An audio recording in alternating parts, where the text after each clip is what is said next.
Orlofslaun viðbót sem fólk fær við launin sín. Þetta í raun misjafnt eftir því hvernig laun eru reiknuð hjá fólki. En það í grunninn tvær leiðir. Í fyrsta lagi fólk á föstum mánaðarlaunum, og hér erum við að gera ráð fyrir að fólk sé í fastri vinnu.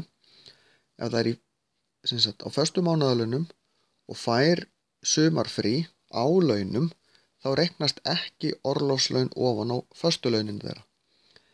En orlofslaun viðbót sem kemur þá ofan á alla yfirvinnu, því að það ekki gert ráð fyrir yfirvinnunni þegar sumarfríið reiknað, og það ekki gefið lengra sumarfrí fyrir fólk sem vinnur meira yfirvinnu, heldur fáðu bara orlof ofan á yfirvinnuna sína.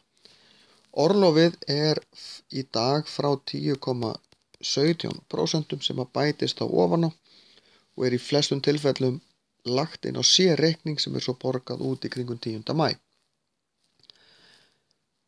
Þannig að fyrir fólk sem vinnur töluverða yfirvinnu getur þetta alveg orðið svo pínu peningur. Þeir sem að vinna þannig vinnu að það ekki í raun sumarfrí, þeir sem ekki í sumarfrí á launum, þá kemur orlofslaunin ofan á alla vinnuna þeirra. Þetta yfirleitt þegar fólk svona í óreglulegri vinnu.